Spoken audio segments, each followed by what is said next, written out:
Darren Wendell.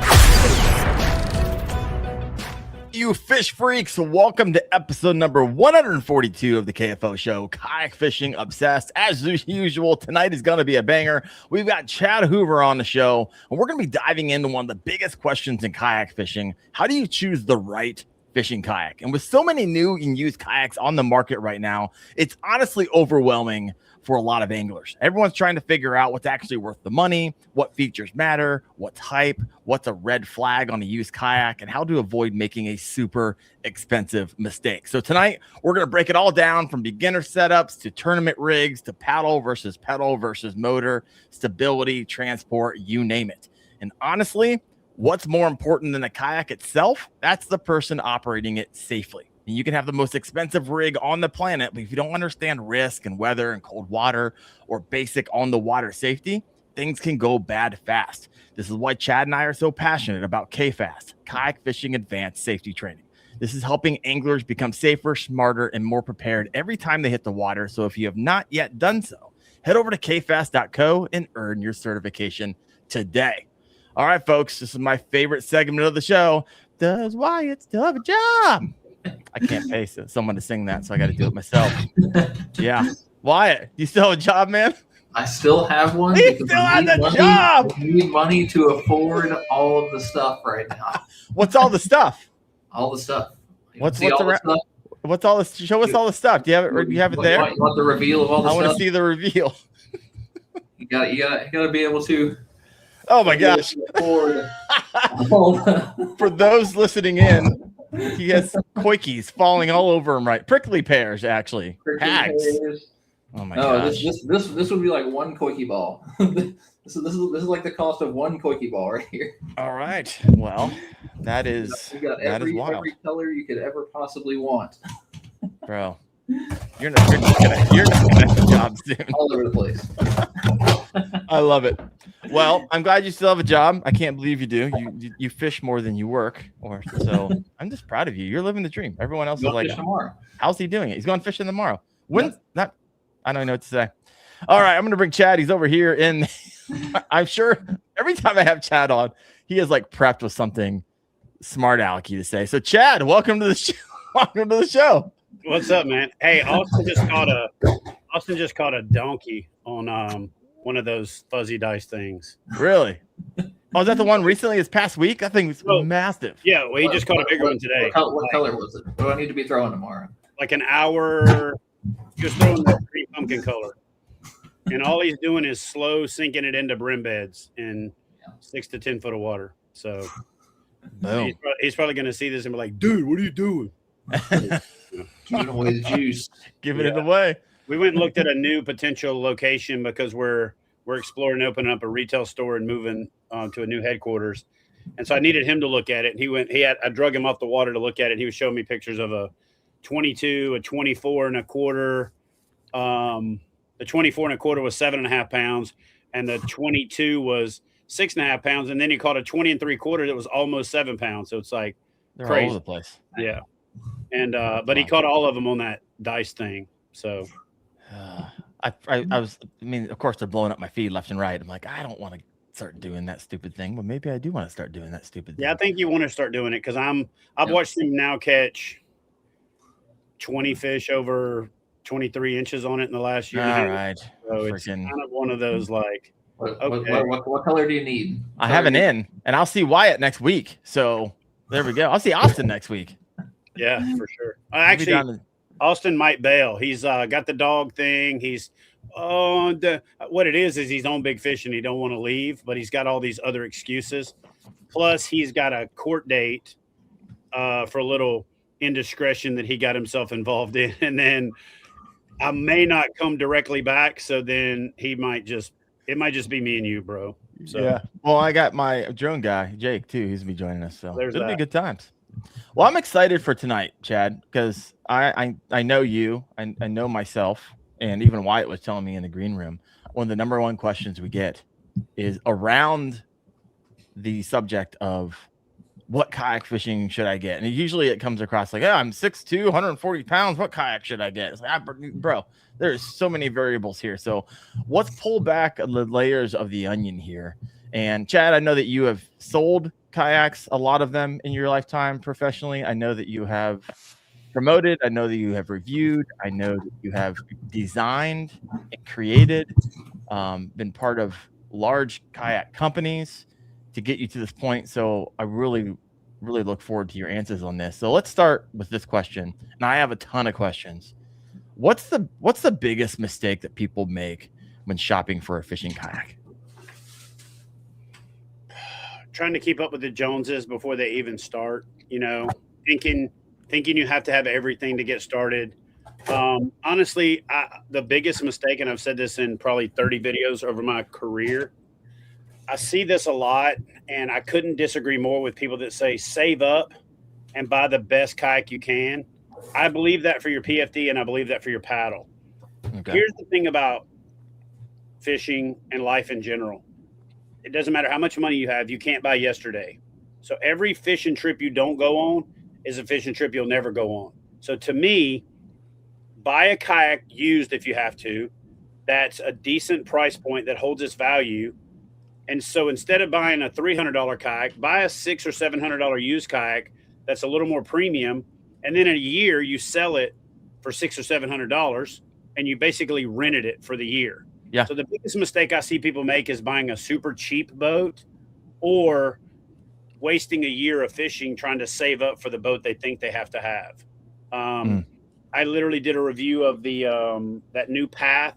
Bro, took off. It's like 50,000 views. He's posted this past week. Took off, and it's also showing a marker growth, on the back end, that it's got more views per hour now than it did, the first day. And then we shot the on water yesterday, and man, after I did the walkthrough on the stand, I wanted to hate it. It felt flimsy. Some of the things like the foot brace position were off. And it was just one of those things where like, man, this thing looks so good. The deck is a little wavy. They didn't have a sacrificial keel on the keel to remove and replace it in case you drag through it. And then the keel sticks down a good 2 inches below the pontoon. So that means it's going to be going first. So you're going to wear through it. But if you're going to fish lakes and ponds and you're not really aggressive and you're not fishing so much, you got to worry about losing your job like Wyatt. He's not afraid about losing his job. It's a good value. It's a good value, right? Because it was $800, right? If you haven't watched the video, head over to Chad Hoover's page. It was $800 out of the store because Bass Pro Shop gives a good military discount. Out the door, I was like $778 or something like that. So truly, like under $800. I think it would be a little over $800 with taxes if you weren't military and you didn't get the discount. But out the door, I was $778. I threw a couple of Yak Attack rod holders on it. I threw a black pack on it. I threw a paddle holder, and that was it. And you're under a G. Yeah, man. Austin was actually making fun of me during the video. He's like, "You got one rod and reel setup that costs more than that kayak. Your paddle costs almost as much as the kayak." He's like, "I got 2 lures on my boat that cost as much." All that crap. So, and I think that there's a miss on that boat for motorization. But I personally think you should start, when you go to flight school to be a pilot, they don't start you out flying a jet, right? You start in a prop airplane with stick and rudder and you learn how airplanes fly. I might be a little old school in saying this. I think everybody should paddle first. That's just me. I think you learn more about the handling of the boat, the performance of the boat, and a lot of those things. And you don't have your crutch of your pedals or your motor or any of that. And pedals and motors spook fish. I don't give a flying flip what you say. Oh, man, I caught some of the biggest fish in the world. Okay, whatever. But we do these videos where we're like, yeah, this lure's got a little vibrator and it sends out a pulse wave and they can feel it. Yeah, we eat it up. And, oh, yeah, man. And then everybody's like, yeah. And then you're out there fishing in an egg beater that's attached to your hole that's sending out pulse waves. You can't tell me it doesn't spook big fish because I've seen it spook big fish. So to me, I think everybody should start paddling, and there's a lot of really good boats, sub $1,000 right now. When I wrote the book Kayak Bass Fishing, there was like 3 or 4 kayaks that were big at the time. The Ride, the Ocean Kayak, the Ride 135 from Wilderness Systems, the Ocean Kayak Drifter, the Ocean Kayak Prowler, and maybe a couple more, and they were all $1,000. now there's like better kayaks than that for $1,000, not adjusted for time either. I'm talking about it was $1,000 20 years ago. Now it's sub $1,000 in today's money. So there's never been a better time to get into or be part of kayak fishing, in my opinion. There's more information available. There's more options available. There's more accessories available. I mean, when I started kayak fishing, everything was Home Depot aisle 7, or you would be walking around. Is it 7? Is the whatever the PVC aisle is now? Back then it was aisle 7. Now they got 150 aisles, so who knows? But back then you would walk around looking at, like, I mean, I used to look at my kids' toys and I would cannibalize stuff.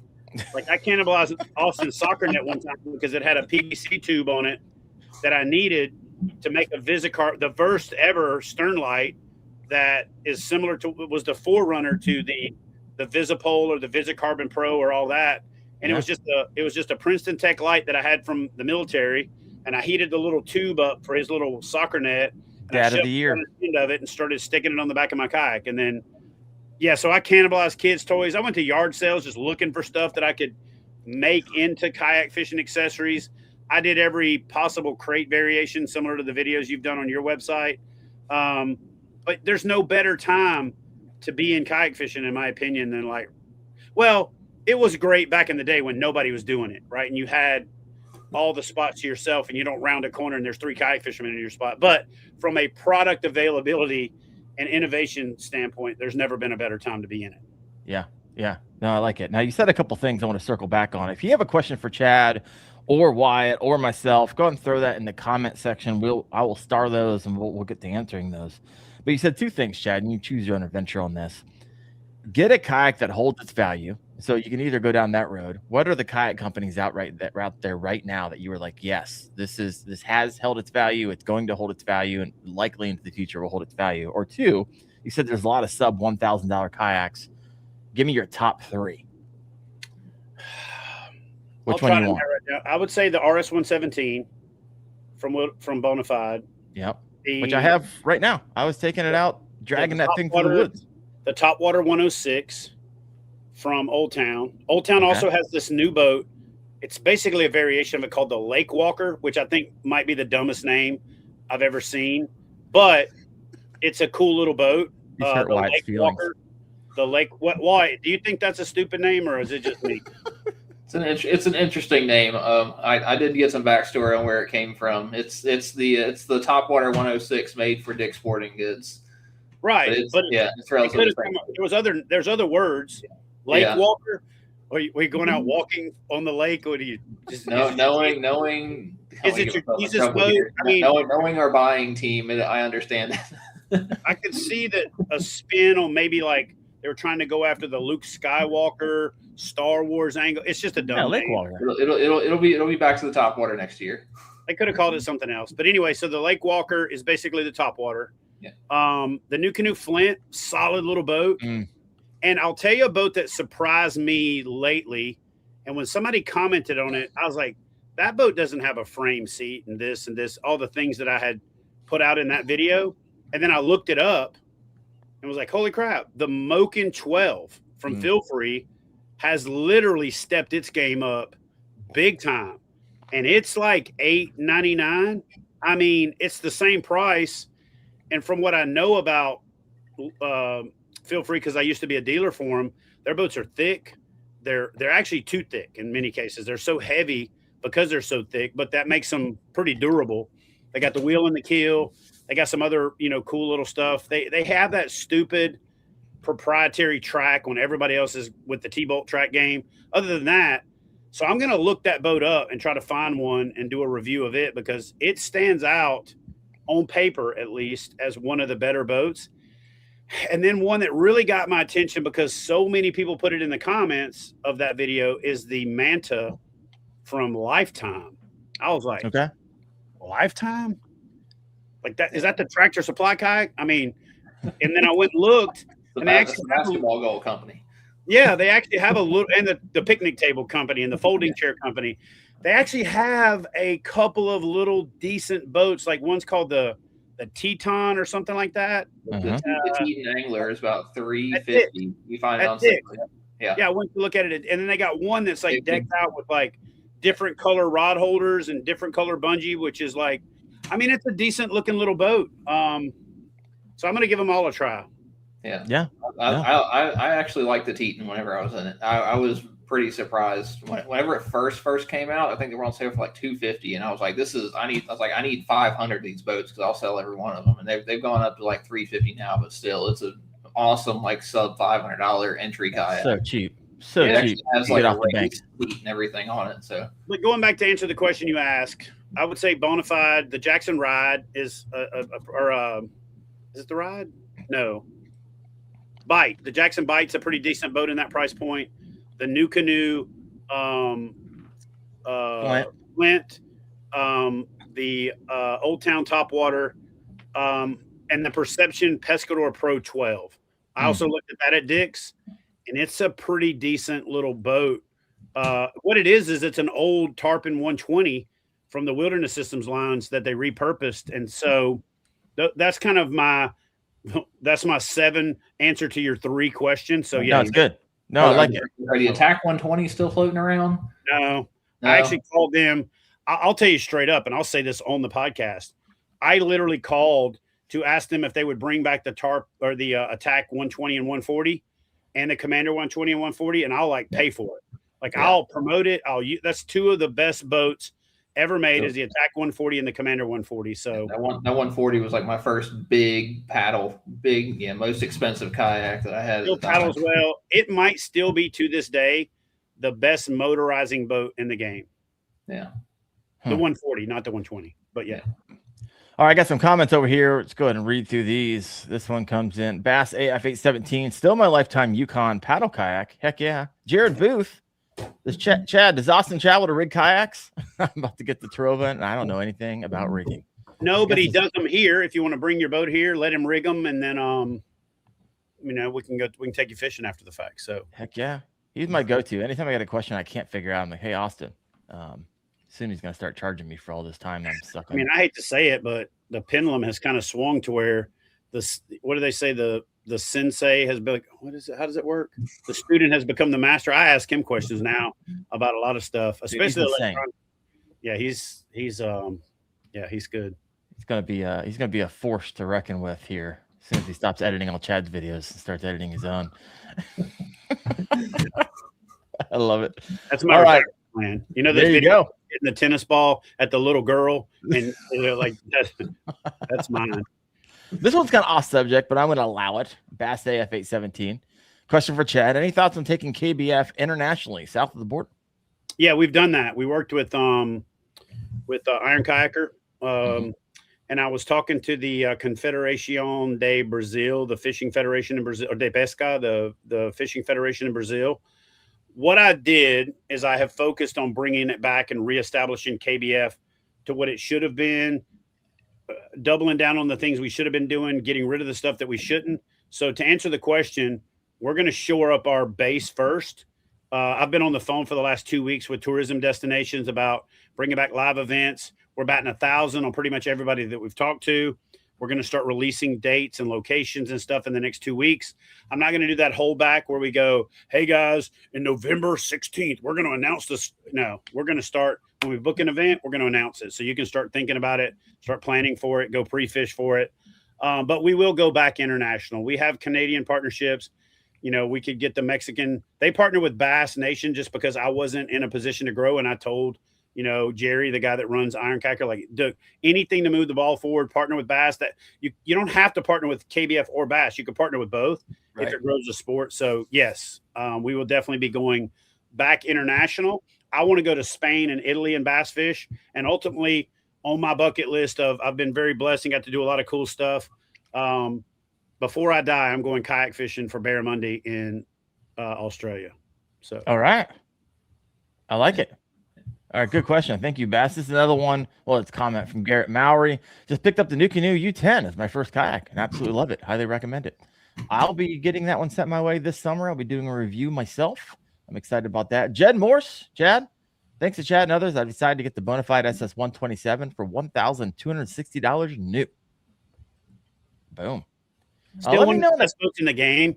It sits in that dead zone to a certain extent between the RS117 and the PWR, and we promote the PWR and the XTR so much that people forget about it. In fact, I did my favorite 3 bona fide kayaks and forgot about the SS127 like a dummy. And yeah, it's still one of the best boats on the market. It really is. And for that price, it's down $300 from when it released 9 years ago. So yeah.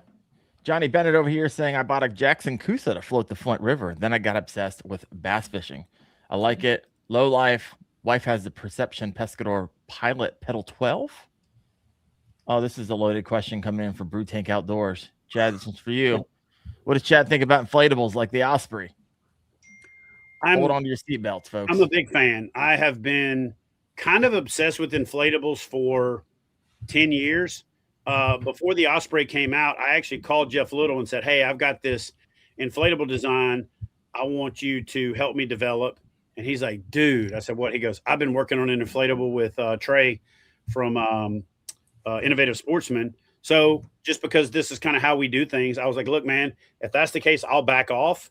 And so I gave it about 3 or 4 years. I actually did a walkthrough video of the Osprey. I think it's a great platform.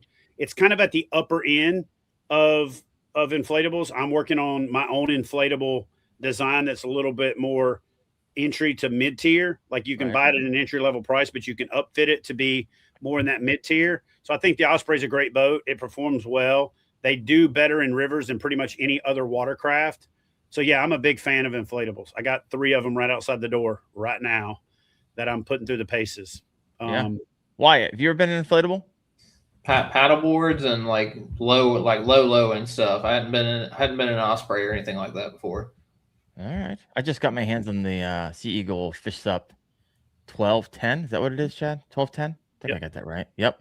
And got into it down in southern Ohio, and that thing, it's just crazy. There's so much room on it. What I loved about it is that a lot of inflatables, you're sitting down in it, but with a Fish Sup, you're up high. Your line of sight is they got a pontoon insane. Section.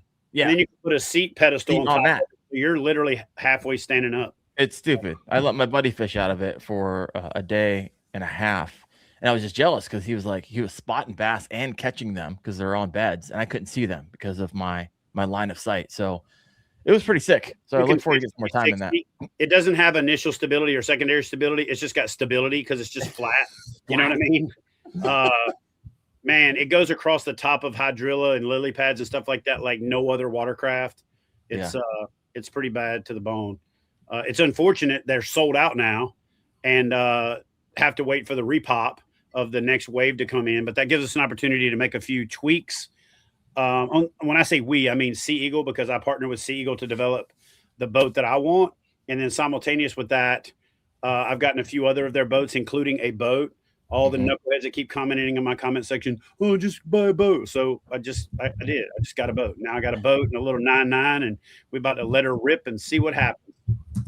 I like it. All right, let's switch gears just a little bit here, Chad, because I've done some videos. It's been probably a couple of years since I posted these videos, but it was important in that time in my life because I couldn't afford a new fishing kayak, right? It just wasn't in the budget at the time. And so I really had to do my research on finding one on the marketplace, in Facebook Marketplace. And I bought them. I've driven a couple hours, I think both times, got my Native Slayer Propel 10 and got my Bonafide P127 all off Marketplace. It was awesome. However, there are some risks when buying used. And so I wanted to kind of walk through that. If someone is thinking, you know what, I want to get into fishing kayak, I don't want to pay MSRP, not my budget, and I just want to get a little better kayak than what I would buy new. What are some things that people should inspect before buying a used kayak? Like, what are some of the could be hidden if you don't know what you're looking for? So I used to take used boats in trade when I owned Hook One. There we go. And I learned a couple of really cool tricks. The number one place you're going to find damage is your scuppers. It's just the number one place to find. And it's also the number one place that may not be repairable unless you really know what you're doing. So this trick comes from testing fishing guides. And so what you do is you put a little load on the seat and you take a Q-tip and you wipe it around the entrance of the scupper and then just down inside the tube. And if you sit on the boat and that crack opens up, that Q-tip will catch on that crack and it'll pull a little bit of the fiber. You want to take that Q-tip and kind of turn it In fact, I knew you were going to ask something like this. So I actually have some Q-tips here ready to tell you this tip. So just take your Q-tip and kind of hold it and then just spin it backwards to where it kind of puffs up the actual cotton a little bit. Yep. And then just kind of puff it up like that. And then just wipe it around the scuppers, and it'll literally pull off, like that if there's a crack. And it's the number one thing that you're going to the other one is a weak hole or a thin hole. You could take a really high beam flashlight, put your head down inside it and shine it, and you can kind of go up and down the boat and you'll find really thin spots. You could actually get a thickness meter. They're not really expensive, and they're like $75 to $100. That same ones that the kayak companies use to see if there's any run problems in the mold, and you can kind of go over the boat looking for thin or weak spots. And then cracks in the seat area. Most of your cracks are going to come from the seat area. They're going to come from, people falling down on the back of the boat. And then the entry of the keel. If you ever watched any of my how to launch a fishing kayak videos, the number one thing that people do wrong is they set the boat on the ramp with the keel centered. So you're high centered and, wobbly. Not to mention you're kind of rubbing that boat up and down. And everybody remembers sharpening a stick on concrete when you were a kid. Spear for, cowboys and Indians or whatever. Same thing, except you're hitting the same spot over and over. Guys that load and unload their boat by taking the stern and picking it up in the back of their truck do the same thing. They're dragging that front little area, and that's a really weak spot that you can shine a light through. Get a doormat or a kitchen mat or a bathroom mat, throw it in the back of your truck, and when you get ready to load it, put your boat if this is the back of your truck, kind of put your boat at a 45, put the nose on the bath mat, and then pick the stern up and swing it around, and then you'll never damage the nose of your boat. And you can use that for changing clothes when you got wet clothes on and you want to change clothes before you get in your truck. So having a little bath mat or something in the back of the truck, it also works for loading it. So if you're loading it on the roof, you can throw it up over the door and have it come down, and it'll keep your boat. I think every fisherman should have a damn doormat or bath mat or some type of mat. The one I use, I roll up inside of a PVC pipe and stick it behind the seat of the truck. I've always got it. I don't think I've ever even really talked about it except for in my how to truck bed load a trailer or a kayak, and I haven't done that in probably 5 years. But the big ones are looking for cracks around the seat, looking for cracks around the scupper, excess wear on the hull, and the number one spot on the hull, other than the back of the keel, which will be pretty obvious, is that entry, right where that boat hits. And it's one of the harder places to fix. So, yeah, those would be the ones, the major ones to look for. So when you got you ever get people trying to pull one up over on you? Like they knew something was up and you're like, hey, found that. Oh yeah. I used to have trades where people would bring the boat in and ask me for a trade. And then I'd get so I had a cover that would go over the cockpit, and I'd stick a light in there and turn it on and then turn all the lights off, and all your weak spots are going to shine like a diamond in a billy goat's ass. So you couldn't really ever get one over on me. Not to mention, I have another trick. I don't like to tell people this one. So you can't show up to somebody's house and do this, but you take a wood rod dowel that fits the scupper perfectly, and you stick it in there and you have a little bit of leverage, and you just kind of move it around like you're churning butter. And as you're putting a little bit of pressure on it, you'll see if the cracks open up. 90% of the time, the reason people can't find cracks in their boat or that inexplicable water's coming in is because when you're sitting in the boat, you compress the hull, and that crack in the scupper opens up, water comes in. And then when you get out, there's water in the hole, but you can't figure out where it went in. So that's the number one place. And one of the other tricks I used to do is I would put a strap through the scuppers and around, and then I would cinch that strap down, which would kind of compress the scuppers. And then I could walk around and check, the top and bottom of both, and then move it to the next set of scuppers. So there's a lot of little tricks like that. The wood rod dowel, I used to put a rope through the scuppers and put it in a stick and twist it like a tourniquet, just enough to kind of pull it a little bit to open up those cracks if they're there. And that's the same way that I fix them.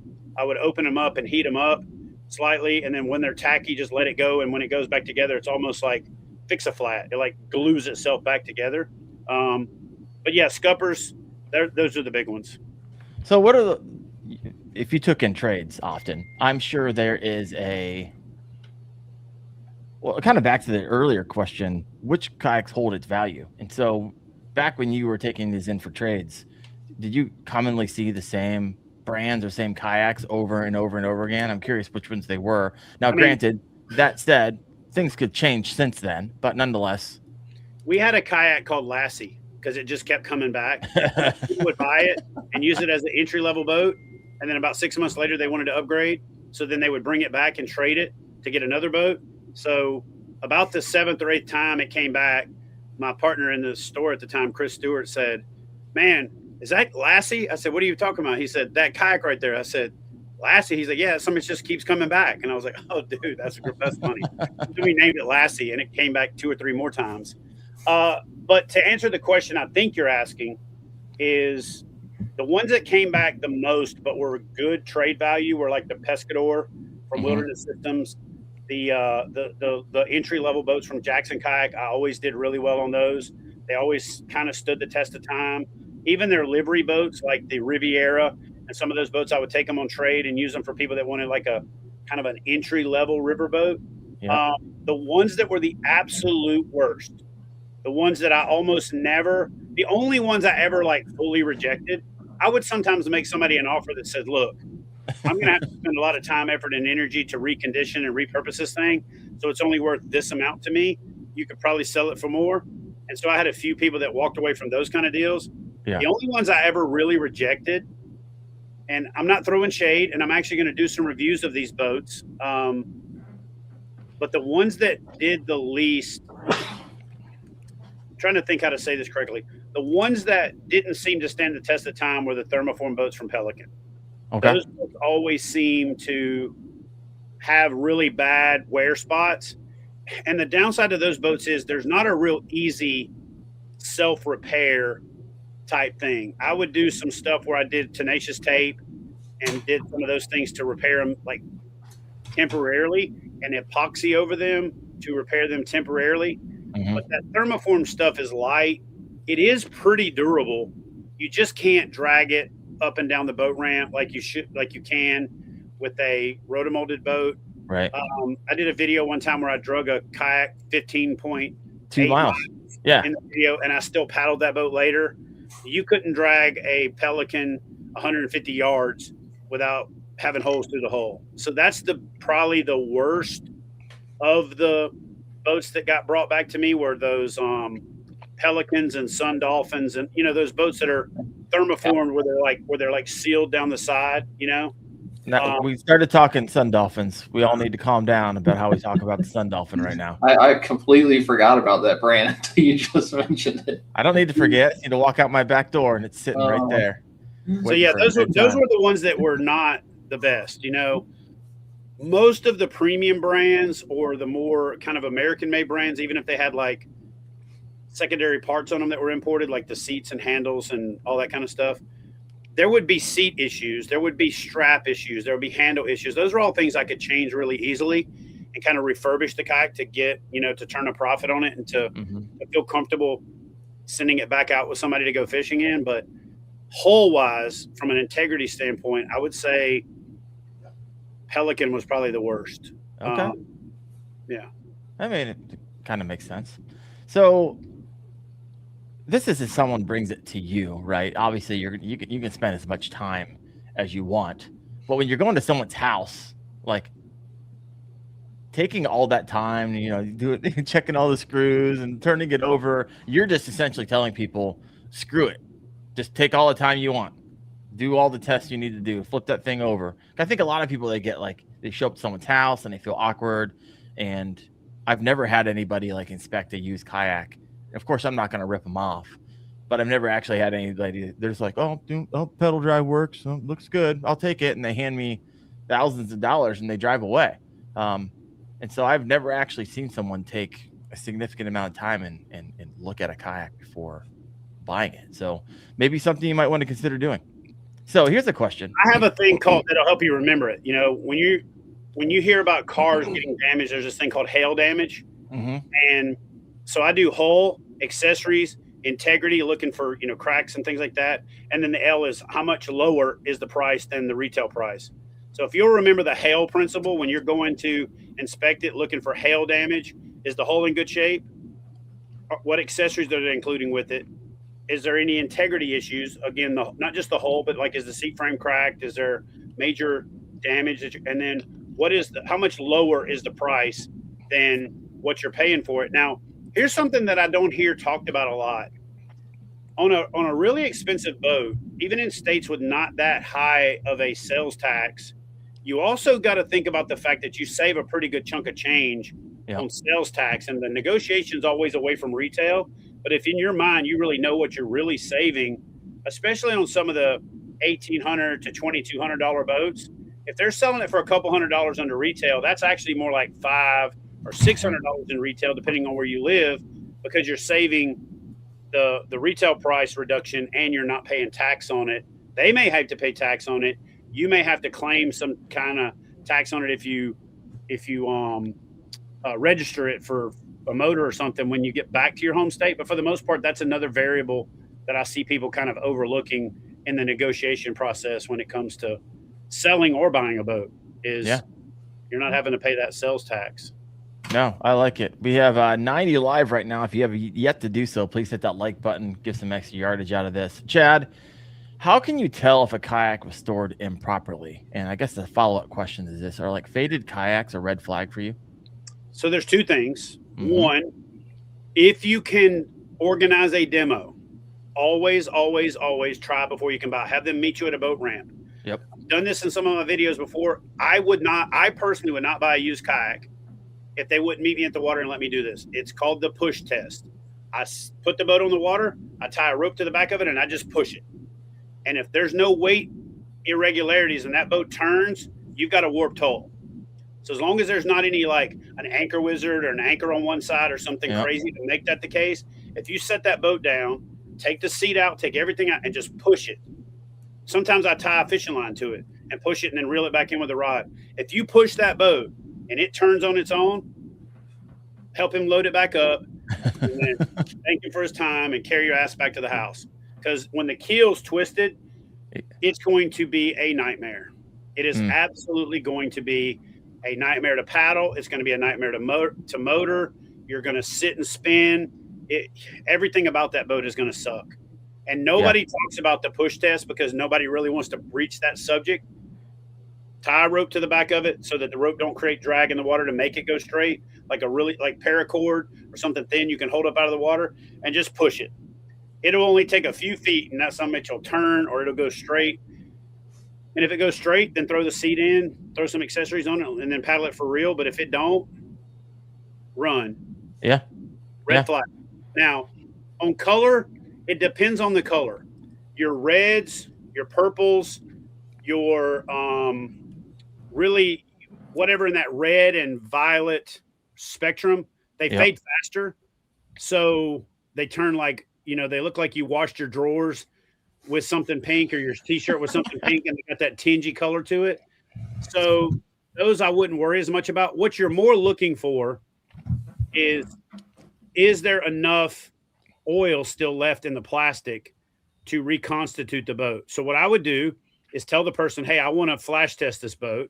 You can flip the hull over. You can do it on the side, but take yourself a little benzene torch with you and just kind of fan it. Don't point it directly at the boat and burn a hole in it, but just kind of fan it. Sold. If some clear coat comes to the top, then you can flash that whole boat and it'll reconstitute. It'll improve the look. And sometimes people want to sell the boat because it looks bad. And if you know the trick of flashing a boat, which is to take a flame and kind of kiss it to bring some of that oil back to the surface and then hit it with 303. The other thing you can do is just take some 303 with you and a sponge and spray that sponge down with 303 and wipe it down, and then wipe it with a dry rag. And if that brings the color back, I wouldn't worry about it.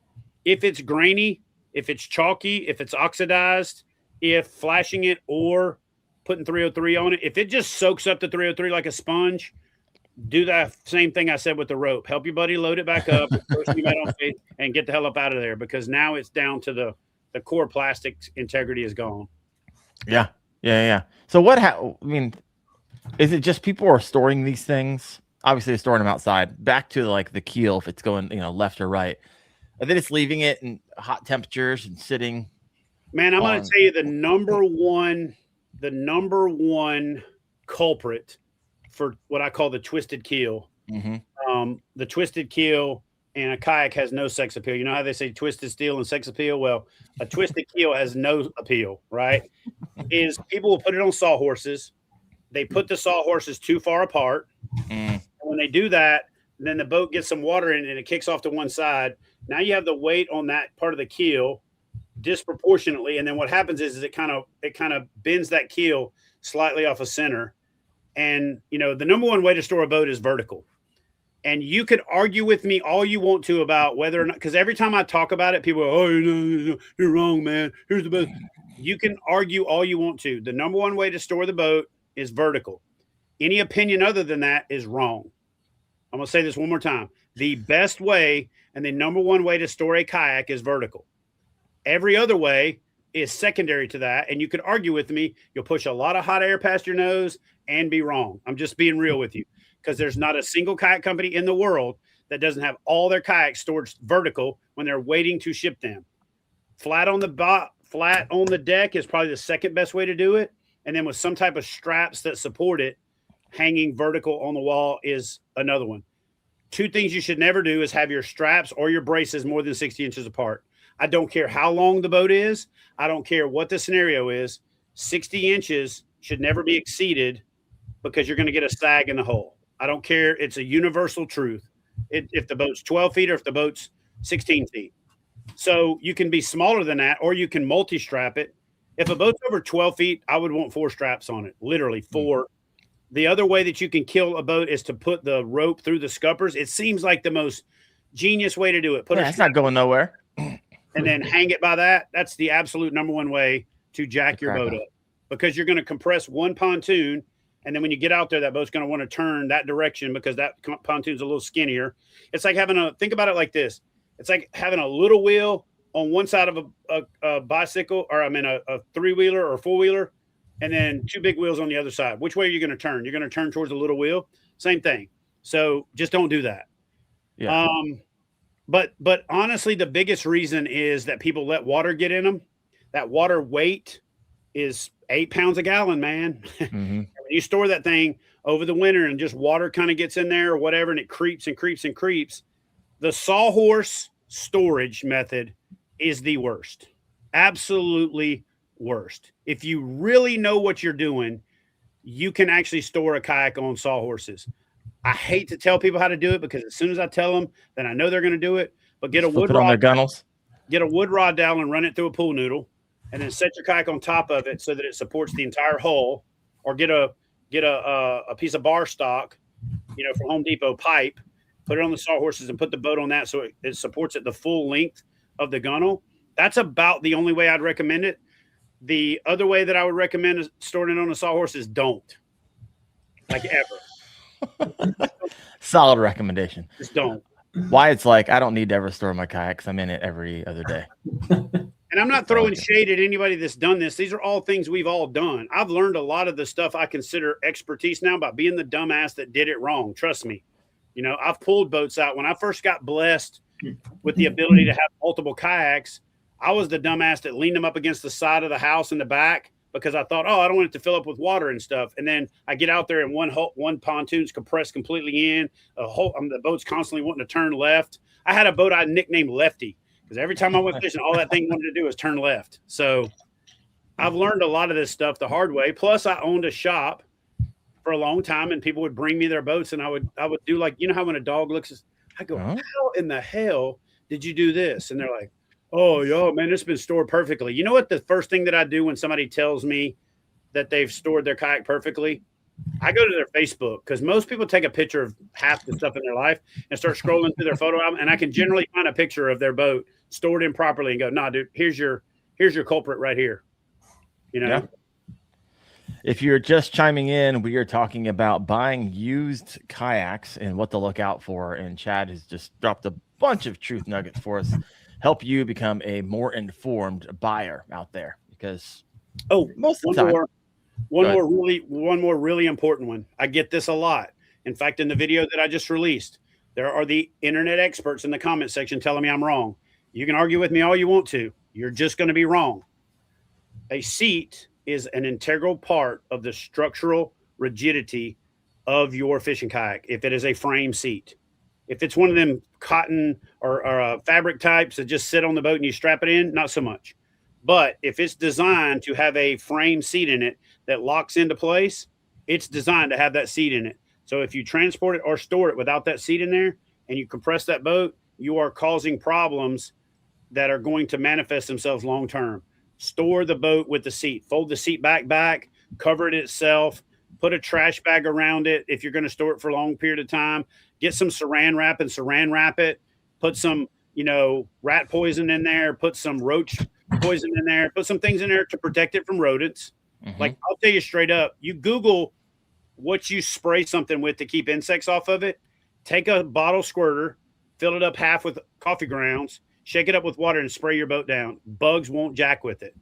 And then there's other things that you can do for rodents that are pretty similar. But store your boat and transport your boat with the seat in it. The number one reason I think so many Hobies cracked is they started putting them on trailers. They started taking the seat out to get under the rod box. And they put them on there, and then they ratchet them down, and it squeezes the boat. Then they unflex it and squeeze it, and unflex it and squeeze it, and unflex it and squeeze it. And then when you sit on it, you've already weakened that area, and then it cracks at the feet. I don't think it's just from the feet. I think it's from a combination of how the boats were transported and then adding that pressure to that spot that's already weakened. So transport your boat and store your boat if it has a frame seat with the seat in it. All right. So here's a question I was kind of pondering. What is the lifespan of a fishing kayak if it's taken care of, right? Generally speaking, like you're using it, but not like wildly abusing it. But you store it correctly. You put the 303. You use it like a weekend warrior, and let's say it's a generally upper tier fishing kayak. What are we looking at? I mean, I'm going to get a lot of disagreement on this one, but forever. Your handles, your straps, your seats, some of that fabric, some of that stuff is going to be problematic. If you don't drag your boat excessively, like we do, because we're spoiled and blessed and it's convenient. And we're testing these things. It's what we do for a living. Right? Yeah, exactly. Yeah. And you keep it every 6 months, throw some 303 on it. You don't store it improperly for life. I mean, I've got a boat out there that I bought back from a guy that is the original commander that I gave to John from Yak Attack. And he ultimately gave it to this guy. And this guy found my signature on the inside of it when I used to sign boats when I rigged them, and called me up and said, "Hey, I'm transferring to Hawaii in the military. I can't take this boat with me. Do you want it?" And I bought it back from him. And that boat's 16, 17 years old. Yeah. And I could go paddle it tomorrow. So if properly taken care of, other than maybe the accessories, the seat components, the handles, some of the stuff that could dry rot. Hey, listen, spray your seat down with 303. I grant you 303. Yeah. Yeah. I mean, everything can be protected by 303. There's other similar versions. 303 is by far the best stuff out there. Dry silicone, the stuff that's friction. But yeah, I don't think there is a life cycle. I think it depends on how well you take care of it or how much you abuse it. But if well taken care of, they can last forever. Yeah. Jared Booth, 9382, has got a question. He said, "What's 303? 303 is an aerospace protectant. It was originally designed to protect and manage some of the parts like Lexan that are like cockpit domes and things like that to protect really expensive investments. And then they found out that some of the people were starting to use it to protect their cars, and they're basically using it like Armor All. And then I think the light bulb went off, and they decided that there was a commercial application to it, so they made it available to the general public. But it's an aerospace protectant. It's expensive, but it's solid. Expensive, but it's worth. Yeah. And don't spray it and let it run all over the place because you're wasting money. Spray it on a rag, preferably like the what are those rags called? It's like a terry cloth. It's like a good Lord, I got it right. It's not gonna suck up a ton of it. Yeah, and it spreads it really nice. Don't use a sponge unless you're saturating the sponge with it to wipe the whole boat down. That's a great way to do it. But yeah, it's the best. It literally is. I use it on my truck. I use it on my wrap. I use it on a lot of other stuff. And you can help reconstitute something that looks bad with it. I sprayed on my black packs. I sprayed on my seat. I did a fade test earlier this year. I should show it, but I just did a fade test where I put 2 black packs out in the sun, and one had an orange. Both of them had orange lids. I sprayed one with 303 and one without it. The one with the 303 literally looks like brand new. The one without it looks like a peach color, like a weird, like a weird off orange, like the color that UT fans wear, University of Tennessee fans wear. That you're like, that's not orange. So yeah, 303 is a smart investment for pretty much everything. Yeah, when I bought my hot tub like 10 years ago, the guys installed it. It's like, I wouldn't use anything other than this. And they put down 303. I was like, all right, you guys know what you're talking about. All right, 303 does a good job on. Your rods are coated in epoxy, or they're infused with epoxy, even if they're natural blanks. Spray your rods down about every 6 months, or spray a rag and wipe them down. It'll blow you away how much damage your rods can get over time from UV damage, but how you can pretty much make it bulletproof with 303. All right. That's a solid tip. Thank you, Chad. All right, let's move on a little. Let's move away from buying a used fishing kayak, and let's talk about, hey, I'm looking just to buy a fishing kayak. I don't need to buy used. I've saved up. I'm just ready to pull the trigger. However, it is information overload. Everyone, their mom has a video about a review about the latest and greatest. And so let's just start breaking this down a little bit, and let's talk about features, right? What features, in your opinion, are mostly hype, but you keep seeing them? You put it on kayak after kayak after kayak. Might drive you a little crazy. Is there anything like that? Yeah, there's a lot. Go. Send it, Chad. Name names. You know what's crazy is I'm the guy that came up with tracks. Okay. And I think now we've over-tracked our kayaks. There's too much track. What are you going to do with 37 feet of track? You know what I mean? Like, you don't need that much track. You're unnecessarily adding expense, a little bit of extra weight. It's just too much. So I think we've over-tracked the boats. Okay. I think we've overdone the pod thing. And again, I'm the guy that came up with the pod thing. So we've kind of overdone that. I was the guy that came up with traction pads. And I think to a certain extent, we've overdone the traction pads. They're traction pads and they're quiet. I get it that they can be aesthetic, but there's people that treat the traction pads and the foam EVA like Frank's Red Hot. They put that shit on everything. And I guess it's fine, but you're just adding a lot of unnecessary expense to your boat. If you're doing it for it looks bad, just do a wrap or do a decal. But that much traction pad on your boat is still a little silly to me. We've overdone it with bridges, and I'm a bridge guy. I got 2 of them. I got 2 crossbars on my boat. But some of them have just got to the point where they're just retarded. Like, they just don't make no sense to me. Like, you can't even fish around it. You got to like stick out to the side to make a cast, and other than that, I mean, that'd be about it for me. How about cup holders? Because I've always said cup holders are dumb. I've just reviewed the New Canoe Unlimited Max. It has 4 of them. Yeah. Here's where they make sense. If you're putting it in the boat in a place where you need the geometry and the structure because of the angular change, and you might as well put something useful there, it kind of makes sense. But a cup holder that doesn't drain on a fishing kayak is a petri dish for growing like mosquito larvae. It's a petri dish for turning into a little cesspool of algae and other crazy stuff. Oh, it's like flush mount rod holders. It's a breeding ground. And that's where I put my hooks whenever they lose fish. That's where I put them in timeout. It's going to soak up it's going to jack up your cork on your rod handles if you set them there. You're going to go to put your boat on a roof rack or take it off, and you're going to spill, swamp water in your face. I love the cup holders from Yak Attack because you can put it where you want it, but I just think cup holders are they're kind of dumb because most of them are designed for like a 12-ounce soda or beer can. My coffee cup never fits in it. Taking like a Yeti bottle, a Nalgene bottle, or some type of bigger bottle. So I'd love somebody to make one big enough for that bottle and then go, I think Crescent did on 1 or 2 of their boats.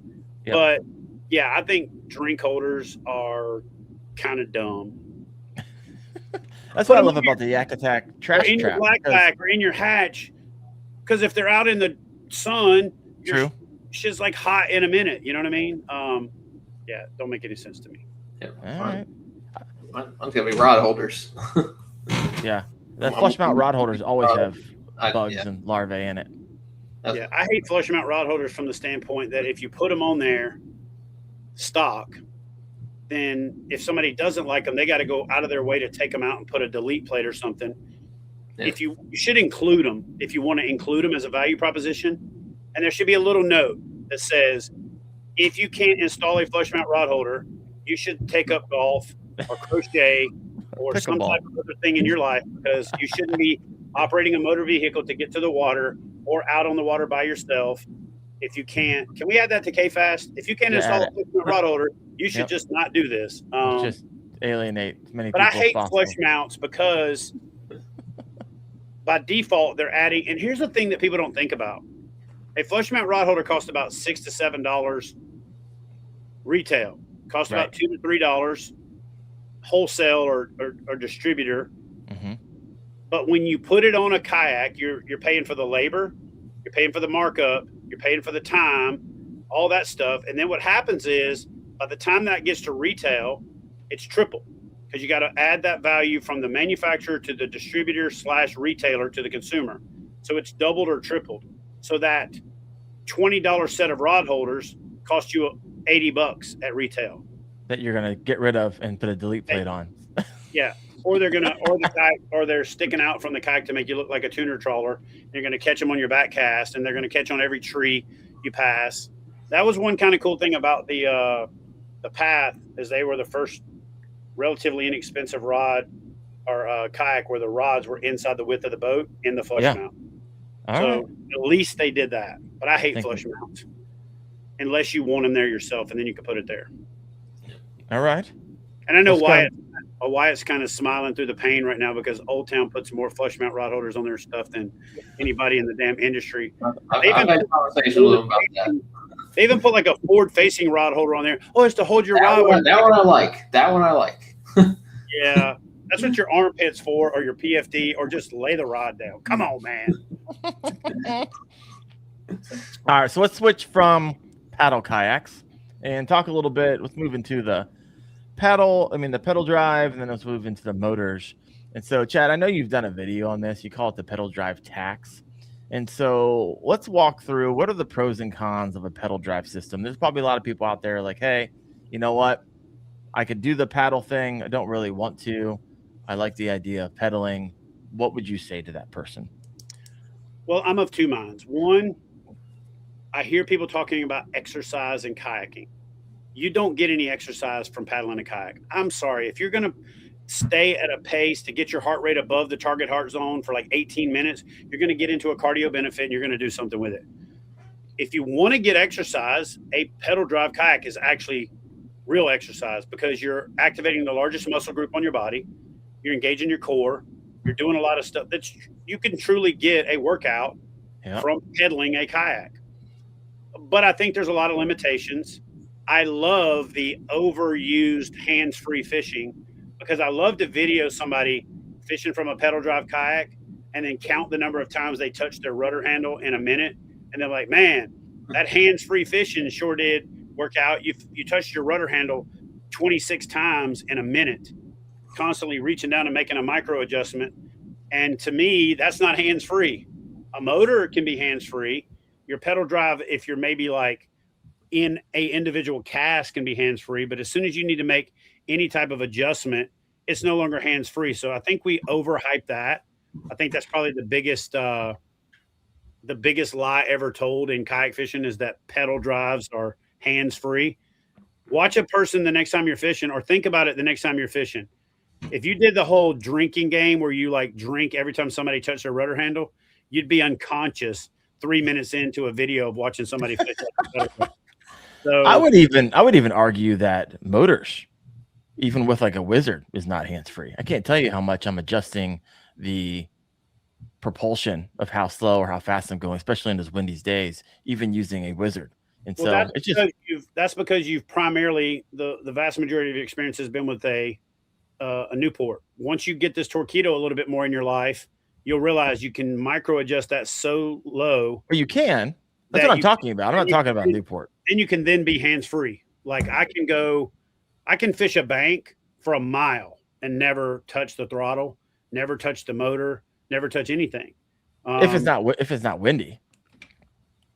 I've had some rough days. Windy, I'll just set the motor and kind of crab into it.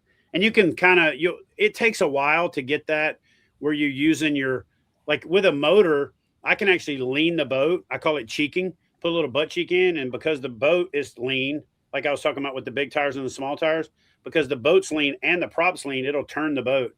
When I'm standing up, I run the Torqeedo standing up quite a bit. And I just steer the boat by putting my weight on one foot or the other. And I can fish for hours and touch the throttle 2-3 times. Yeah, I would agree if it's not windy. I've been out on some windy days where I need to keep moving that back and forth. But for the most part, I mean, Chad and I are not saying that it's still less, in my opinion. Yeah, less. Just like a pedal drive is a lot less than if you're paddling. And so that we're getting a little off course here, but 100%. So keep going on the pros and cons of the pedal drive. The reason I call it a pedal drive tax is because boats got bigger to accommodate pedal drives. You know, when you're sitting on a pedal drive and you're doing left, right, you're putting all your weight to one side and then all your weight to the other side. So the boats had to naturally get a little bit bigger. Plus the pedal drives were the most popular for a long period of time. Hobie was the first to step out into that little boat category to where other manufacturers chased that boat big enough to put things like rod holders, horizontal rod holders, in-hole transducers, and things like that. So because those were the boats that had the most volume and had the most ability to add batteries and electronics and all those things that anglers wanted, they were the ones that naturally anglers gravitated towards. Mm-hmm. So when companies like New Canoe came out with the Unlimited, and then Bonafide came out with the PWR, and then ultimately the XTR, it kind of validated the point that a lot of people were buying these pedal drive boats to just put a motor on them. I also run into a lot of anglers at boat ramps, and I can't tell you how many times I've run into people with a Native Titan, a Hobie, an Old Town, where they have pedals, but they've thrown a motor on it, and they leave the pedal drive in the truck or it's at the house somewhere. So to me, that's the pedal drive tax, because you're paying for the pedal drive itself. You're paying for the rudder handle, the installation, all of those things that cost money at the manufacturer's level, which run the price of the boat up pretty substantially. And so if you're not going to actively pedal and you're only buying that boat because it's a boat and you think, oh man, I'm going to have the pedal drive as a backup in case my motor fails. How about just buy a better motor that ain't going to fail on you? And then I've literally seen and been with tons of pedal drive failures. I've towed people with pedal drive failures, mostly Hobie, not throwing shade, but back when the 360 first came out, there was a lot of people that had their drive seize up and break, and the little band broke in it. I've towed a lot of people in a pedal drive kayak. I've maybe towed 3 or 4 whose motor shut down, and that was either like a Motor Guide XI3 that the person used shitty wire and it caught on fire. Yep. Or like a Newport. And I'm not throwing shade, but I've had a lot of people had those motors fail, or they've said, oh, you get to use any battery you want to. So they buy a cheap battery. Now you got this really expensive motor and a cheap battery, and then the battery fails. How's that motor working for you with that cheap ass battery? It's not, So to me, with Torqeedo, you get that advanced, lightweight, compact, waterproof, all the technology from torque tracks and your range and your RPM and all that kind of stuff, but you get a more dependable lithium battery. I've been with Torqeedo. I was the first person in the United States to put a Torqeedo on a fishing kayak. Okay. And I've to this day not had a failure except for a motor that I backed into a tree, and I just kind of felt like, this thing's going to eventually fail. But I used it for another 5 or 6 months. I went to a trade show, and the rep saw that the head was cockeyed and was like, what the hell happened right there? I was like, I backed it into a tree. Dude, You can't be showing this motor off like this. I kind of thought it was a cool story. I backed to some inch in a tree, and I'm still using it. Works. And then I left my battery on top of the truck one time. I was on a boat ramp. I had pulled into the one spot. This guy pulls up. That's not the staging area. The staging area is over there. Literally looked over there. There's a sign that said staging area. But I wasn't going to argue with him because he was real aggressive. So I jumped in the truck and drove away. And when I was turning, I heard it sliding across the roof, and I then saw it in my rearview mirror hit the parking lot and roll off into the little edge ditch grass thing. I picked that up, put some Gorilla Tape on it. Same thing. I was using it. Torquedo saw it in a video. Dude, what do you got Gorilla Tape on your battery for? I'm like, well, the little handle thing, it fell off the top of the truck and broke, but it still works fine. They're like, dude, you cannot be using these things like this. And to me, that was just a testament to their durability. So get a better motor. You know what I mean? Yeah. Instead of paying $2,000 for a backup pedal drive, I'd rather you get like a $99 little tiller handle trolling motor and just stick it inside your boat. There you go. We have 110 live right now. If you have yet to do so, please hit that like button. So, Chad, you would say the most reliable propulsion system right now is the Torqeedo Ultralight. Now, really quick, there's like in that mid range, which that range is actually getting pretty close to Torqeedo over the years, right? It used to be more of a gap between a Newport and a Torqeedo, but that it's getting closer because Newports are getting a bit more expensive. There's not a lot of competition in the kayak fishing space, right? You got Bixby, you have Newport, you have Torqeedo. No, now you got the Garmin. You've also got Move from PowerPole moving in with the most expensive unit. You've got the Lowrance Recon that we're doing the prototype, the final software validation right now. And then you've got Water Snake. I mean, they're all not popular, but there are quite a few. There's a Texas Paddle Company that makes the one that you attach to your rudder. There's quite a few motor options, more so. There's 3 that are mainstream, Torqeedo, Newport, and then whatever bow mount you're using, whether that's the Tarova. And then, of course, I've said this in a video. I'll say it again. I'm not sponsored by them, and they're actually a competition to people I am sponsored by. But the best package, motorized, ready to go out the door, is the Old Town Autopilot. If you don't want to think, if you don't want to rig and order a bunch of stuff and piece part it together, and you want it to be a system, the Old Town Autopilot is a pretty badass system. Actually, the best boat they make, and Wyatt may disagree with this one, but the best boat they make is an MK106. That little sumbitch is a ATV of fishing kayaks. You can get in it. It's got a jet throttle thing, just like Torqeedo has. The motor's a little bit more up in the hull. It's so wide and short that it floats over the top of everything. I mean, you got to go try to stick that thing. You can run through lily pads and hydrilla and whatever. That might be the sportiest little boat out there in the game. But as far as propulsion reliability, advanced, best weedless prop in the game, all that stuff, best warranty, best customer service, it's Torqeedo, hands down. And it used to make sense. Oh, they're the most expensive. Well, the Garmin Force Current is more expensive than the Torqeedo, and then you still got to buy the battery. So it's got some cool features. I think the wireless pedals are pretty cool, but you pay extra for that. I think the spot lock is hit or miss because, some people are like, why would you ever spot lock from the back? Well, the same reason you put a power pole down in the back. As long as that situation makes sense, I think they should have done a spot lock version and a non-spot lock version so you could have a lower cost, just a motor. And they may do that in the future. But yeah, there's a lot more competition now than just Newport and Torqeedo and Bixby. There's some other stuff out there.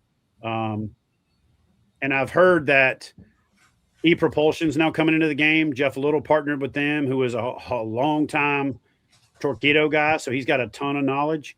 So it's about to get sporty in the world of mode.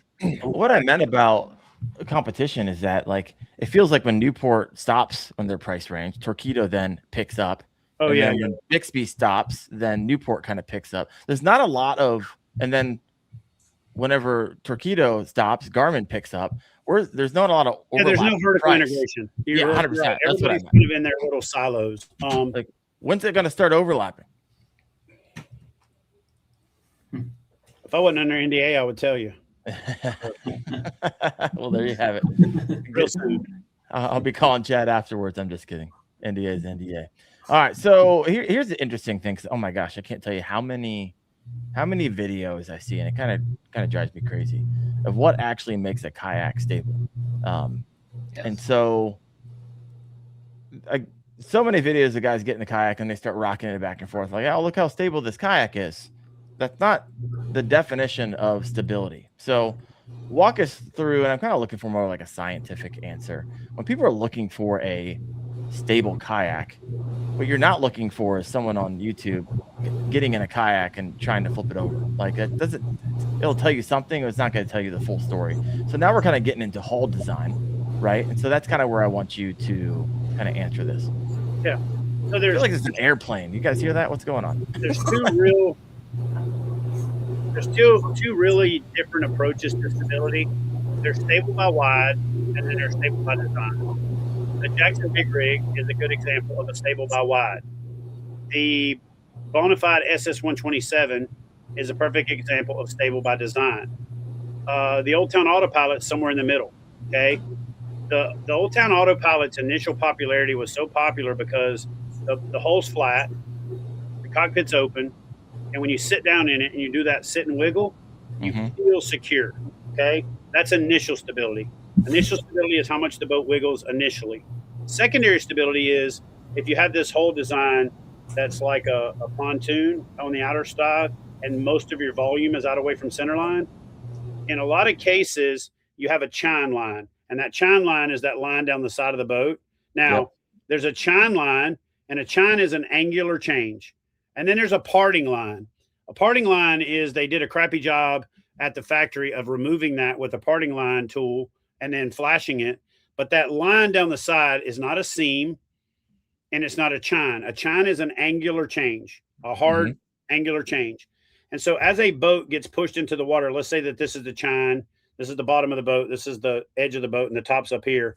The more you lean and the more boat you put in the water, the more you angle it, the more displacement you're getting, the more stable it gets. That's secondary stability.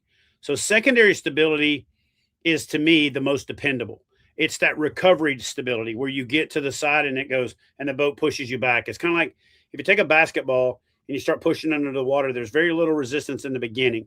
So if you started pushing a basketball down, it would be very initially unstable.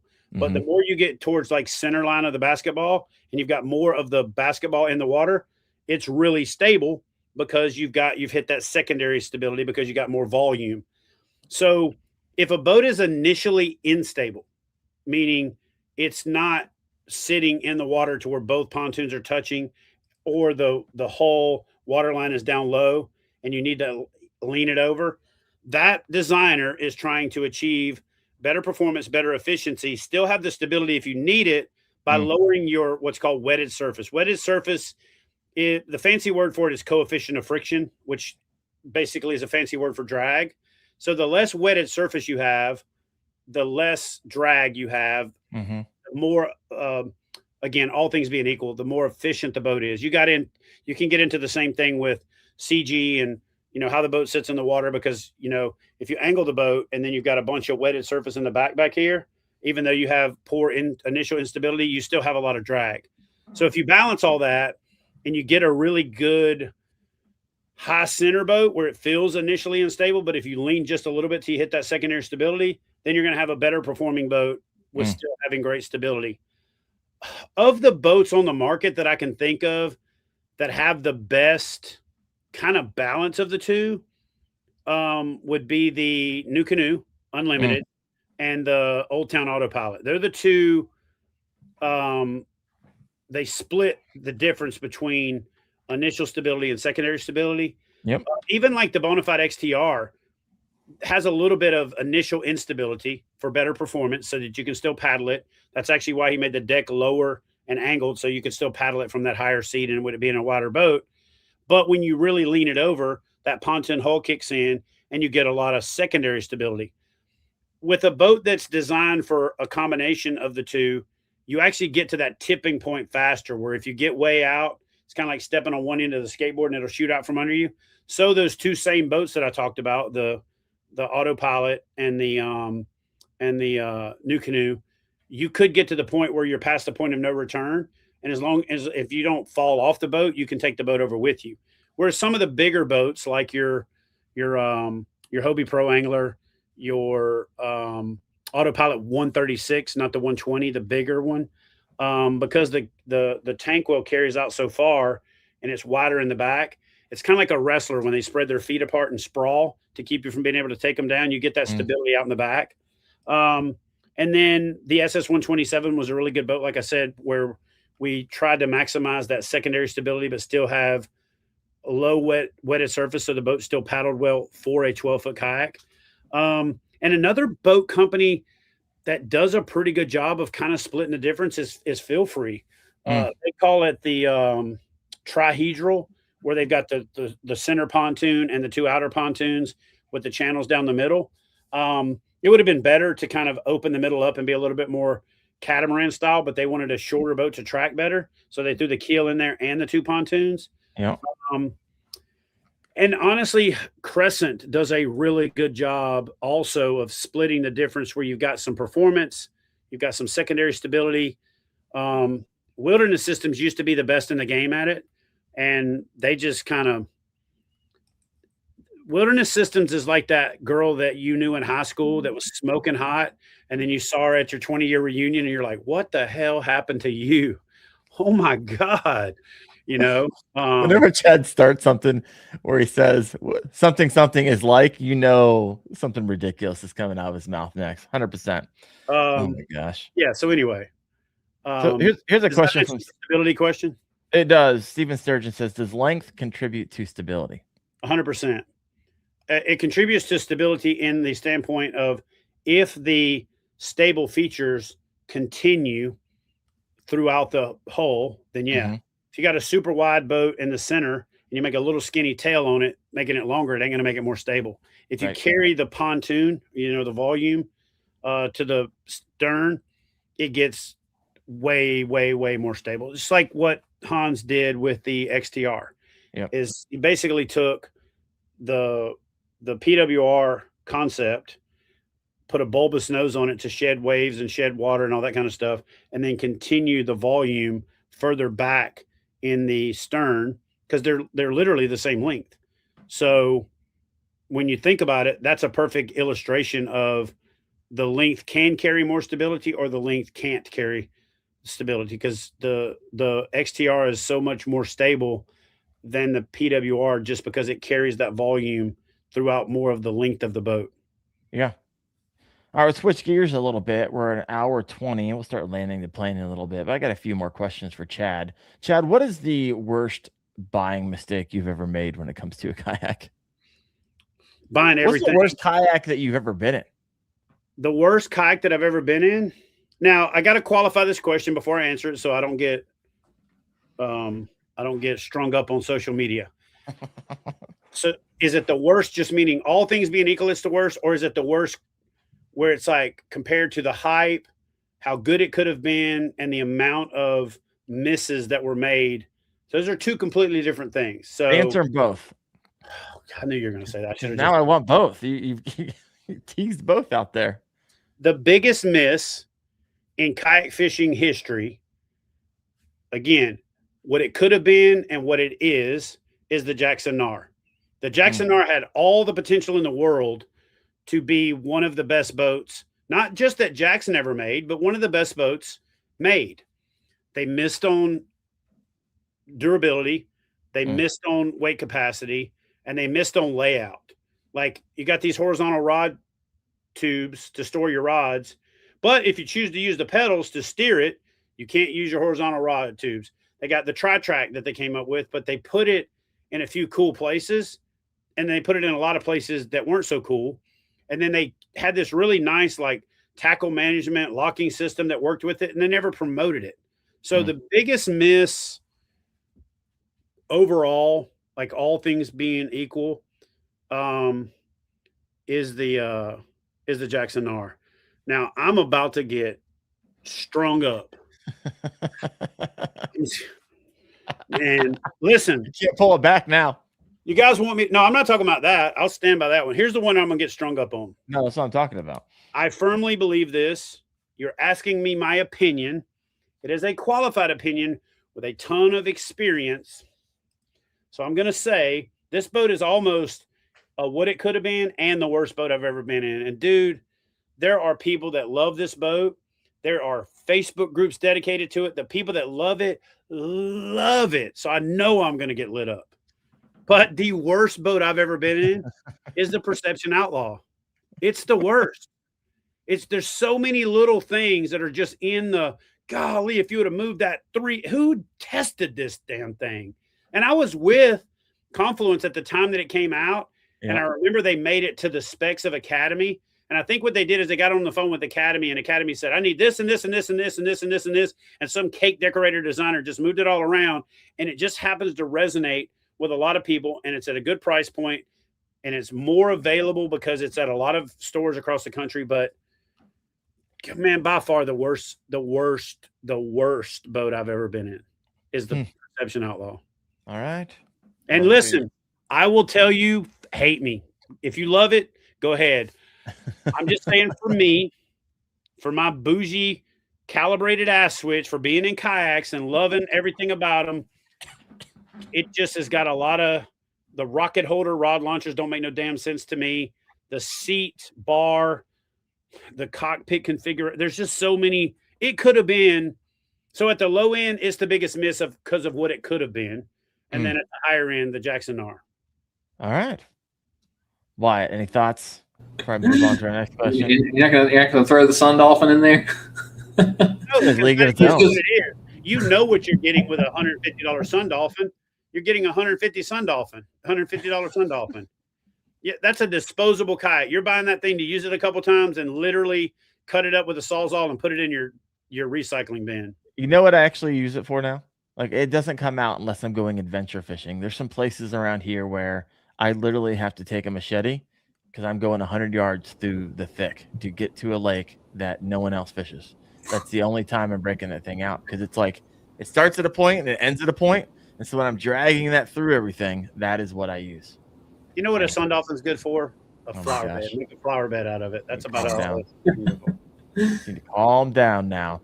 Let's talk about something we haven't talked about yet. Let's talk about warranties.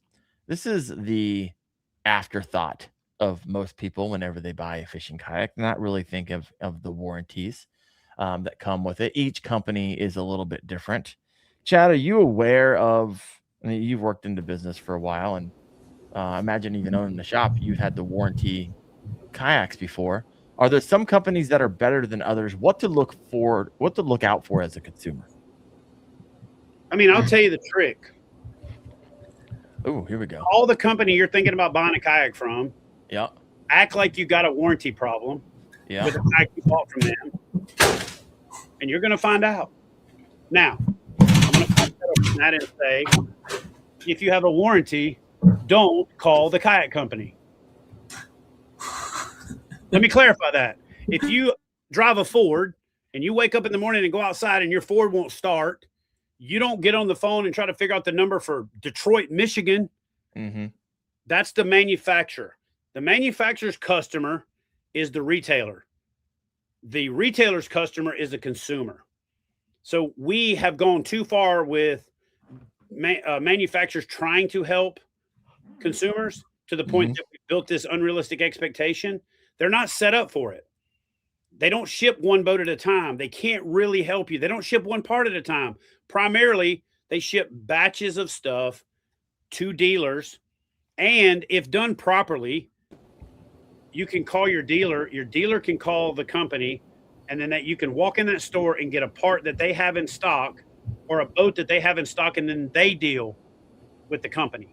Because who's going to get a little further along with a kayak company?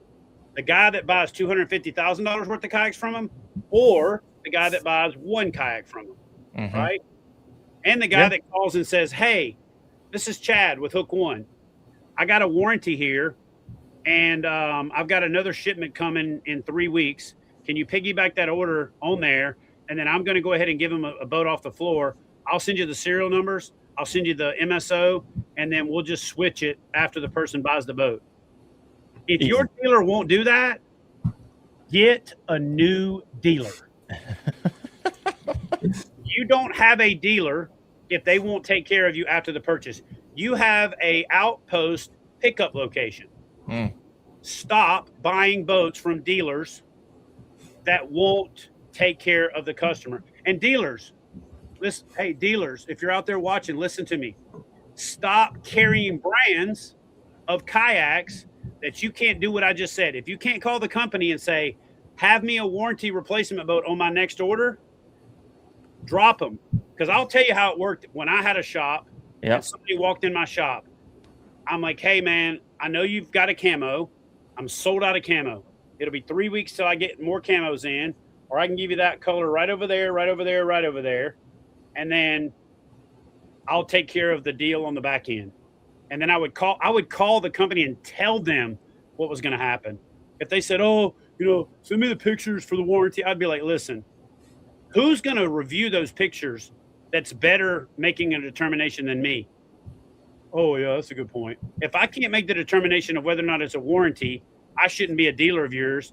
And if you won't give me a new boat, then I shouldn't be a dealer of yours. And then they would go, yep, no problem. Here's the, they added it to my PO, my purchase order. Yep. And it was on the next truck. And there was even a few cases where I only had a couple of colors and the person was like, damn, dude, I just don't know, man. That's an ugly boat. I tell you what, here's that boat. When the new boat comes in, I'll make that one a demo and I'll switch out with you. You just can't make any permanent modifications to it. Okay, deal. Yep. No problem. If your dealer does not take care of you, then find a new one. Find a new one. Or but test that. Ask the question ahead of time. Hey, what happens if I have a problem with this boat? And if they tell you, oh, you can call Bonafide, or you can call Native, or you can call Old Town, and they'll take care of you, leave. Yeah, 100%. So whenever you were a dealer, did you ever fire a kayak company? Amen. Now, I will tell you who I fired. Wyatt, I'm sorry. Here we go. But listen to me here. They got enough of a backlash from it over a 3-year period in and around when that happened that they're better now. So I fired Old Town. When they had the Predator and the MX was the two big boats, I was using them. The MX came with, when they rotomolded that boat, they didn't get enough plastic in around the back of the seat pan. They had there's a thing called a rotational program where you program how long it rotates this way, how much it tilts. So they just had the program off, and there was a couple hundred boats that went out. I happened to get like a bunch of them because I was on the leading edge. And one of the Old Town people told me after I called the rep, and the rep's like, man, I've gotten as far as I can go. And I did what I said I was going to do. Hey, I'm going to give the person a new boat, and you're going to get me a replacement. I called Old Town. Old Town basically told me, well, you seem to have a disproportionate number of warranties, so we're not just going to blindly give you replacements anymore. I'm like, I have a disproportionate number of warranties because I was the first guy to order 60 boats from you. Right. And I was on the leading edge. And if you can send a rep over here or fly somebody down, we can talk about it. So then, I'll tell you, I just said, I called the rep. I loved him to death. This guy's name was Dave Ernst, and he was a Duncan Lewis rep that repped a whole bunch of brands and a bunch of people in the industry. And Duncan Lewis had been around for, 40 years. I said, Dave, I can't sell these boats anymore. I can't sell these boats if I can't tell my customer if they have a problem, they're going to get taken care of. So I booked a truck myself, had the truck come there, and I sent all them boats all the way back to freaking Maine on my dime and told them, I put a note on every one of them. And I ain't even going to tell you what the note said. I can just imagine what it said. I can't tell you what it said in Mixed Company. And I wrote a note. I hand wrote a note on all 61 boats that I had. But oh my gosh, since they became Old Town now, they've got their stuff together. They were brand new in that they had just started. They took Ocean Kayak, moved it into the Old Town brand because they knew, well, Ocean Kayak, people think, well, I want a freshwater boat. Like, it's a kayak, it floats. It's just called Ocean Kayak. Well, they realized that brand name didn't resonate with, bass fishing and inland, and kayak fishing started saltwater and kind of moved in to freshwater and to bass fishing. So they merged it in. So they were kind of just getting started with Old Town really selling fishing kayaks. Old Town had been primarily a canoe company for 40 years prior to that. And they had like one sit inside kayak called the Vapor. Other than that, they didn't really have that many boats. So I give them the benefit of the doubt now. If I was to become a dealer today, I would carry Old Town again, if that makes sense. Yeah.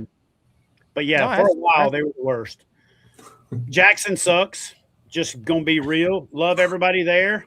They're the worst right now because they do everything they can to say, "Oh, we'll give you a hole and we'll charge you this much for replacement, and you can get a pro-rated this." And it's almost like they do more work to keep from doing the warranty, and people just give up on it. Like there was a guy in the 10 that is now on a pro staff from another company that used to be on the Jackson pro staff, and as a pro staff member, got so frustrated with the process of trying to get a boat replaced that was 100% a manufacturer's defect that he left. So it's a pro staff, right? Yeah. The guy out there repping your brand.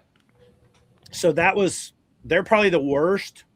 I would say the best in the game right now, and I'm not saying this because I'm affiliated with them, is probably Crescent. Maybe because they do lower volume, and maybe because they're more of a boutique brand, they get away with doing it more. I would say Crescent's probably like the no questions asked, stand behind the product. They understand the negative impact of somebody out complaining about their boat. I would say Big Adventures between Native and Bonafide is, top two for sure. Maybe even better when you consider that they've got way more expensive boats. We'll see if Crescent maintains that now that they've got like the Crestcraft and some of those boats where they got to really swallow, hard when they replace a $3,000 boat or whatever. Mm-hmm. But as of right now, I would say Crescent's probably the best. Actually, I'll back up. Jackson's not the worst. Pelican is. So Pelican's the worst boat and the worst warranty. Jackson's the worst of the mainstream. Mm-hmm. And then there's kind of a smattering of the other boats out there. Feel Free's really good. How about New Canoe? New Canoe's great. Like, actually, you know what? New Canoe's probably the best, realistically, because they know they've got a very niche audience. Yep. And any kind of and New Canoe is the most dealer-centric brand there is. Blake's got this hardcore dedication to his dealers, doesn't do any selling outside of that. So I would say New Canoe is up there. They also, have their boats manufactured by Big Adventures now. So They even have a lot more traffic because people are piggybacking their boats on a Bonafide or New Canoe or a Native order. So there's a lot more, back and forth. So I would say New Canoe and Crescent are probably tied for first. Big Adventures is a very, very, very close second, maybe even number one when you consider the absolute volume of boats that they sell, which is going to lead to a lot more false or kind of most of the warranty BS you see is somebody who bought the boat used and wants a full replacement under the terms if they bought it somebody new. Bought it new, right? Yeah. And then they go on the internet and try to make a stink about it. And then when you start pulling the veil back, you realize you're not under warranty. So you're complaining about the warranty that you're not under. Yeah. And which is the risk you took when you bought it. And here's the thing. A lot of people say, oh, they should warranty the boat no matter what. And here's why that doesn't work. And I know a lot of people don't think about this. But if you warranty a boat, no questions asked, what happens is if Wyatt puts his boat for sale on the internet and I go, man, that's a pretty good deal. And I go buy it. And then I just go home and fall on it till I crack it. I get a new boat for the used boat price. And kayak companies will not be around if they start replacing every boat, no questions asked, because when somebody sells a used boat and then the person wants a new boat, all they got to do is crack it and go get a new one. Then we wouldn't have kayaks to fish out of because every kayak company would be out of business in 3 or 4 years. Mm-hmm. So that's why you can't just have a blanket, we'll replace everything policy. Yeah, that makes sense. But sometimes people suck. Sometimes. Yeah. I as a content creator, just about every day I find a few of them. But there's probably a few hundred that don't suck. So that's where I spend most of my time. Wyatt, what do you think? So I've had one warranty issue with Old Town, and it was before I was on the pro staff. I kept a cooler under my seat, and it was froze the deck out there, and I stepped on it and cracked the deck. And I called them. I was like, "Hey, sorry guys, I forgot to register it, et cetera, et cetera." And they said, "Don't worry about it." They had me a whole new hull in 8 days, I believe. 8 days. They sent me a whole new everything in 8 days. Yeah, and again, like I said, I fired that company back in the day.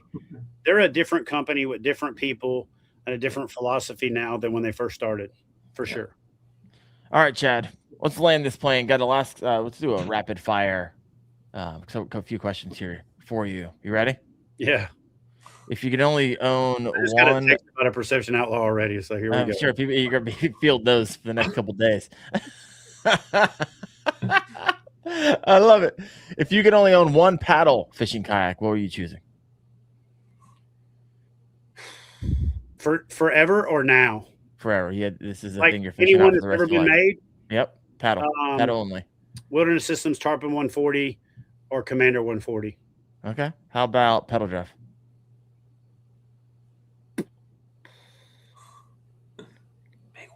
Native Titan X, Native Titan X, or not the big water, but the PDL 120 from Old Town. Old Town's got the smoothest pedal drive in the game. It's smoother. I don't think it's quieter than some of the other ones, but they've got a really nice integration into the boat. You know, the knobs to lock it in. It doesn't clunk back and forth. The pedal grip is nice, so you don't have to have the foot stirrups like you're at the gynecologist.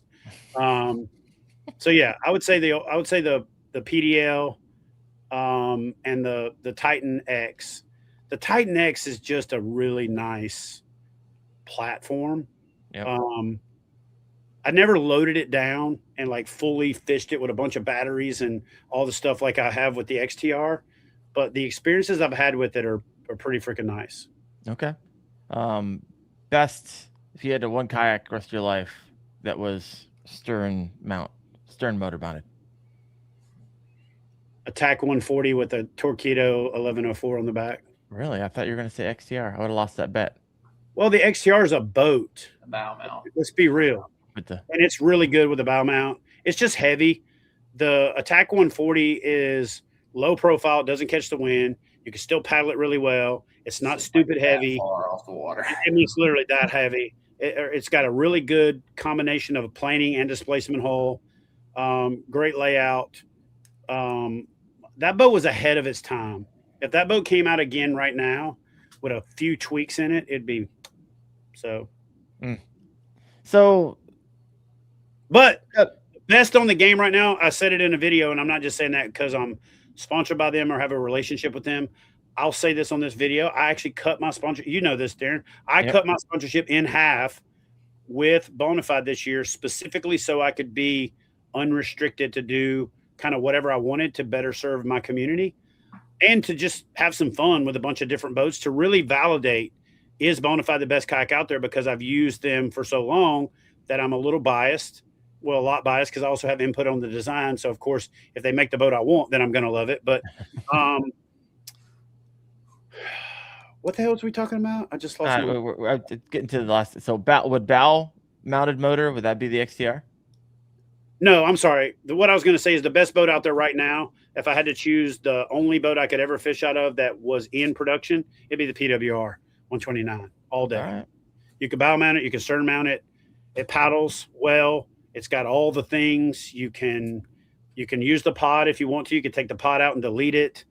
Yeah, man, I think that's the jam for sure. So with there's a lot of new kayak companies kind of hitting the market. I actually heard from another one this morning I didn't even know about, and they were like, "Hey, you're going to be at ICAST. We'd love to show you this and get your feedback." And it's Wild something. I don't know what it is. They have a website.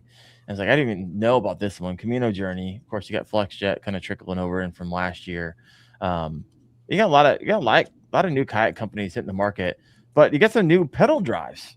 And so, I mean, is there the companies wouldn't be creating pedal drives. I've heard of a few other companies who may be coming out with pedal drives. Are pedal drives that popular that there's such a demand for them? Because I feel like companies keep on. I mean, New Canoe actually just kind of discontinued their pedal drive, so you got kind of one going away, a couple more coming in. You got the Traverse drive with Camino Journey, which is just hitting market in the last few months. I figure like if you're going to go pedal drive, a lot of people just go straight to motor. I don't know. It was just kind of a thought that I was having. Here's what I'll tell you. 10 years ago, I used to track this at the national championship. I'd go around and count, and I would interview people, and I'd survey people. Do you paddle? Do you pedal? Do you motor? Okay. And when the people would then go from paddling to pedaling, there would be a 2.5 to 3 year gap before they motorized. And then they would ultimately motorize.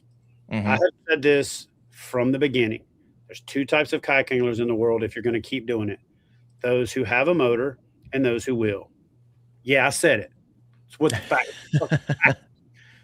Most of the people now that are the biggest motor advocates in the world were the ones posting pictures of me with a tombstone saying I killed kayak fishing 10 years ago. I know who you are. I see you all the time. It warms my heart when I see somebody talking about their new sponsorship from a kayak company or motor company for their kayak when they were the anti-motor guy, 10 years ago. So anyway, back to my point. There used to be this, you'll paddle for a couple years, then you'll move into a pedal for a couple years, then you'll move into the motor in a couple years. So there was like this 6-year life cycle, two and two, pretty much was kind of like how it worked. What's happening now is people are going directly to pedal drives faster and skipping the paddle altogether. But the window between when they get their pedal drive kayak and when they put a motor on it is continuously closing. Then there's also a direct to motor crowd like there never has been before. So a lot of people are skipping the motor drive or the pedal drive phase unless they're buying the pedal drive as their backup. Oh, I just want to have the pedal drive in case my motor fails. So it's not that pedal drives are dying, and I don't think they'll ever die. It's that the gap between how long it took you to go from I like human powered, I'm using my pedal drive, I'll never put a motor on my boat. And okay, fine. I mean, I just try it to see how I love motors. The gap is closing. And competition has perpetuated that, both innovation and competition in business, but also, I mean, nobody likes going to a fishing tournament and they're pedaling their ass off and they got a little stream of sweat running down their ass crack, and some dude goes by texting and just smokes their ass. So there's that. You know what I mean? Yeah. And you can go further. You can fish longer. Listen, none of us got into this to wear a skirt, put a nose plug on, and call ourselves kayakers. We're kayak fishermen. We're in fishing kayaks. We got in the kayak to catch more fish, and the motor helps you catch more fish from the kayak. So you're naturally there's going to be your outliers. There's going to be your people that are like, damn, I said 13 years ago on the internet, I'd never put a motor on my kayak. So they're just going to die on that hill. Cool. But there's two types of kayak anglers. Two, those who have a motor and those who will. Or then there's a third category of those who wish they could, but they already said they'll never do it. So they just ain't going to do it. Oh my gosh. I'm telling you what, once you have a motor, you will not going back. Because putting the Torpedo on the back of a kayak and just cruising, it's something else, man. Something freaking else. All right, folks. Well, that is the end of our show. Chad, as usual, thank you for bringing the juice. And I'm excited because on Monday of next week, I will be with Wyatt. I will be with Chad and a smorgasbord of other creators. We'll be down at Santee Cooper at Relaxed Retreat. And Chad and I are going to be doing content all week long, maybe with or without his son, but I think Fluke's going to be there. Christine Fisher's going to be there. I mean, the list goes on and on of how many creators are going to be at Relax Retreat. It's going to be insane. So I'm pumped about that. Chad and I are going to get out on the lake, hopefully hit up some rivers. We're not fishing the Bassmaster. Weather's going to be a little wild, a lot of rain, some lightning. So that should be interesting, but it's the first time on the lake for me. So looking forward to hanging out with some gators. Chad, I will be offering